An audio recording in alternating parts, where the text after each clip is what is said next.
শীত হোক কিংবা গরম, পাহাড় সবসময় সুপারহিট।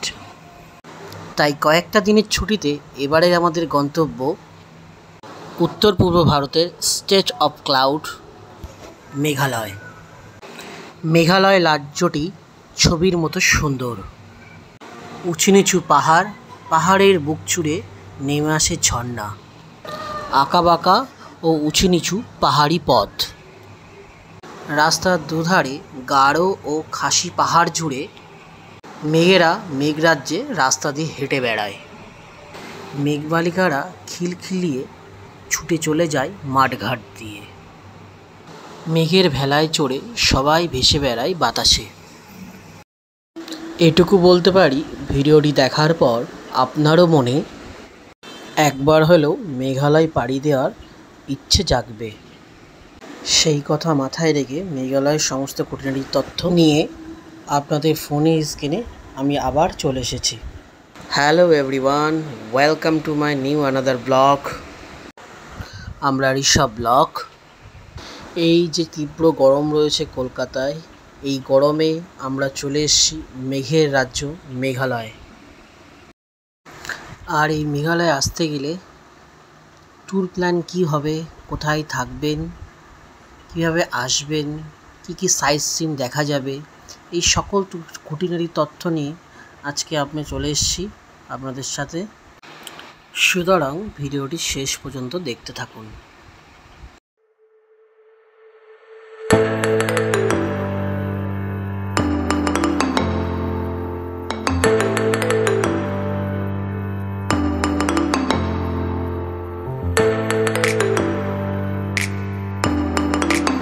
প্রথমে দেখে নিন কলকাতা কিংবা কলকাতার যে কোনো প্রান্ত থেকে কীভাবে মেঘালয় পৌঁছবেন। শিলং যেতে হলে প্রথমে গুয়াহাটি স্টেশনে আসতে হবে। শিয়ালদা, হাওড়া, কলকাতা বেশ কিছু স্টেশন থেকে গুয়াহাটি ট্রেন সরাসরি আসে। তার মধ্যে শিয়ালদা থেকে কাঞ্চনজঙ্ঘা এক্সপ্রেস ও হাওড়া থেকে সরাইঘাট এক্সপ্রেস, কলকাতাতে কাজিরাঙা এক্সপ্রেস অন্যতম। এই সব ট্রেনের ভাড়া স্লিপারে 400 থেকে 500 টাকা ও এসিতে 1300 থেকে 1400 টাকা। তবে বেশিরভাগই মানুষই হাওড়া থেকে সরাইঘাট এক্সপ্রেসই বেশি বেছে নেয়। এটি হাওড়া থেকে প্রতিদিন 3:55 থেকে ছাড়ে এবং পরের দিন গুয়াহাটিতে পৌঁছায় সকাল 10:05। কলকাতা থেকে গুয়াহাটি পৌঁছতে সময় লাগে 20 থেকে 21 ঘন্টা। এছাড়াও কলকাতা থেকে গুয়াহাটি কিংবা শিলং আপনি ফ্লাইটেও পৌঁছতে পারেন। তবে আমরা এবার পৌঁছাবো কাজিরাঙা এক্সপ্রেসে করে গুয়াহাটি। কাজিরাঙা এক্সপ্রেসে যাওয়ার সুবিধা হলো যেদিন আপনি পৌঁছাবেন পরের দিন ভোর 3:30টার দিকে আপনাকে গুয়াহাটি স্টেশনে নামিয়ে দেবে। ওখান থেকে আপনি শিলংয়ের ভোরবেলার দিকে আপনি সাইট সিনগুলো দেখে নিতে পারবেন সকাল সকাল। আমরা সেদিন ভোরে গুয়াহাটি নেমে ওখান থেকে গাড়িও পাওয়া যায়, ছোট গাড়ি, বাসও যায়, কিন্তু আমরা বাইক রিজার্ভ করেছিলাম কয়েকজন মিলে। তো আমরা বাইকে করে পুরোটাই আমরা ডিসকভার করেছি। সেখান থেকে সরাসরি আমরা শিলংয়ের উদ্দেশ্যে বেরিয়ে গেছিলাম। পুরোটা বাইকেই আমরা ট্রিপ করেছি, দেখতেই পাচ্ছ তোমরা। শিলং পৌঁছে আমরা সেন্টার পয়েন্টে ওখানে অনেক হোটেল পাবেন, আপনারা নিতে পারেন। আমরা ওখানে একটা হোটেল নিয়েছিলাম, ওখানে স্টে করে তারপরে আমরা নেক্সট দিন বেরিয়েছি। ওখান থেকে আমরা শিলংয়ের সাইট সিনগুলো দেখতে বেরিয়েছিলাম। ওখানকার একটা সাইট সিন আছে শিলং পাহাড়, অনেকটা উঁচুতে, পুরো মেঘেতে ঘেরা পাহাড়, খুবই সুন্দর একটা জায়গা, খুবই উঁচুতে, এবং মেঘগুলো আকাশে না থেকে রাস্তায় ঘোরাঘুরি করছে। দেখলে মনটা জুড়িয়ে যাবে তোমাদেরও, যদি কোনো দিনে যাও তোমরা। ভিউ পয়েন্টে পৌঁছতে তোমাদের 50 টাকা টিকিট কাটতে হবে। এবার ভিউ পয়েন্টে যত পৌঁছবে আস্তে আস্তে ঘন কুয়াশা মেঘে পরিপূর্ণ আবহাওয়া চেঞ্জ হতে থাকবে। চারিদিকে শুধু কুয়াশা আর মেঘ দেখতে পাবে। খুবই সুন্দর অন্য একটা জগৎ। তোমরা উপভোগ করতে থাকো দৃশ্যগুলো, রাস্তাগুলো, দূরের ওই পাহাড়গুলো, খুবই সুন্দর জায়গা। তোমরা উপভোগ করতে থাকো আমার সাথে সাথে, দেখতে থাকো।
বন্ধুরা, এতক্ষণ যখন তোমরা সাথে থেকেছো আমার, প্লিজ আমার এই চ্যানেলটা সাবস্ক্রাইব করে দিও,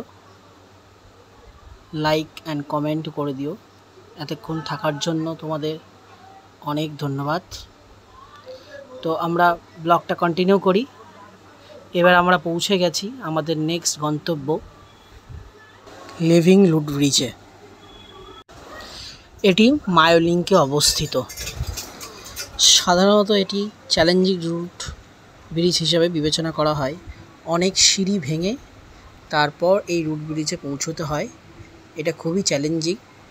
আর এই রুট ব্রিজে পৌঁছতে যে টিকিট যেটা লাগে সেটা হচ্ছে আপনার টিকিট মূল্য 40 টাকা মাথা পিছু লাগে এটা।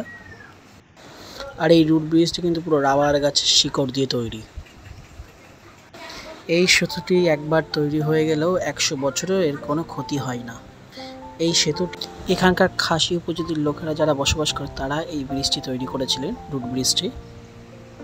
আর এই যে নদীটা দেখা যাচ্ছে এটা কিন্তু এআই নদী। এই নদীর উপরেই অবস্থিত রুট ব্রিজটি প্রায় 300 বছর আগে।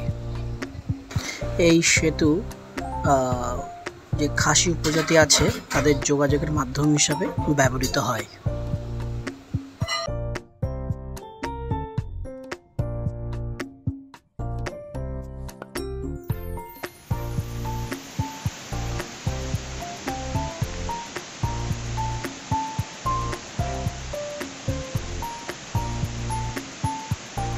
তো বন্ধুরা, অনেক ধন্যবাদ এতক্ষণ সাথে থাকার জন্য। এতক্ষণ যদি সাথে থেকেই গেছো, প্লিজ সবাই চ্যানেলটা সাবস্ক্রাইব করে দিও, লাইক অ্যান্ড কমেন্ট প্লিজ সবাই করো। আর আজকের মতো আমাদের মেঘালয় ব্লগটা আজকে এখানেই শেষ হচ্ছে। দেখা হবে নেক্সট কোনো ব্লগে, আবার নতুন কোনো ভ্রমণের উদ্দেশ্যে।